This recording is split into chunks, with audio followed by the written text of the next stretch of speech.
This is the 3-position quad foam roll where we're going to be doing some tacking and flossing on there as well. We're going to need a foam roller. If you have one which is a little bit on the softer side, that would generally be a bit more beneficial, but whatever foam roller you've got is absolutely going to be fine. We're going to be laying on it doing one quad at a time. There's 3 positions we're going to be hitting, which is going to be kind of like main frontal part of our quad. We're going to be hitting the vastus lateralis, which is down on the outside of our leg. And then we're also going to be hitting our TFL, which is up towards kind of where your pocket would be. So we can hit all 3 of those positions. What we're going to try and do is to try and find a trigger point or a pressure point on those positions. So you may need to roll up and down along the length of the muscle to find it to start off with. I'll go over exactly how we're going to do that in a second.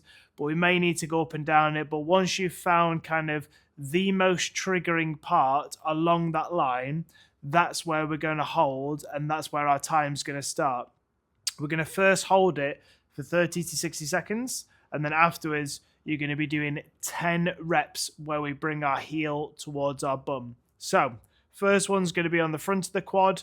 We're going to be aiming for just getting the big, meatiest part of our quad. When you roll, depending on obviously how firm your foam roller is, you may be able to go down a little bit lower, but we want to stop before we get towards the kneecap, and we also want to stop before we get over towards kind of where our hip bone is. So from here, going down on one leg, we're going to put one leg off to the side, one leg coming on top of the foam roller, and from here we can kind of straddle over the top. Starting in the middle of the muscle, we're going to go up towards the top, and then down towards the bottom. We don't need to push down into the foam roller. We just want to allow gravity to kind of bring it down. And once we've found wherever that tightest spot is, the aim is to just try and relax and melt into it for 30 to 60 seconds. After that amount of time, you should hopefully find that everything will have just died down a little bit in terms of the pain response and the triggered amount that's coming through. But then from there, we're going to be pulling our heel up towards our bum. Depending on how bad your calf is, it may not be able to go all the way, or you may find that you've got a lot of shakes as you go through. As best as you can, try to get the reps in. But if you find that you can only go to here, then just do 10 reps in that position. That's absolutely fine. But try to get all the way in and out. After you've hit the 10, we move on to the next position, which is going to be the vastus lateralis, which is on the outside of the lower part of our quad, so just above the kneecap. Again, we don't want to go down towards the kneecap. We want to be staying up above it. But if you think this is the very kind of front of the knee at the front, we're going off towards kind of 45 degrees at the side, which means we've got to get ourselves rotated slightly towards the outside. The exact same thing happens though. The muscle's a lot smaller, so we won't need to go up and down that much, but we're going to go up and down it a little bit. Generally, most people will find once they put some pressure on it, it's just right exactly where it was. They didn't need to kind of go searching for it.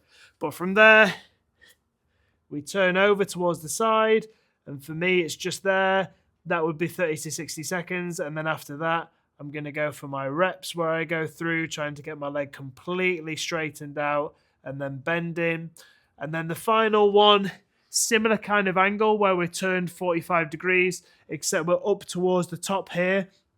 If you were to put your hands in your pockets, that's basically exactly where that muscle is.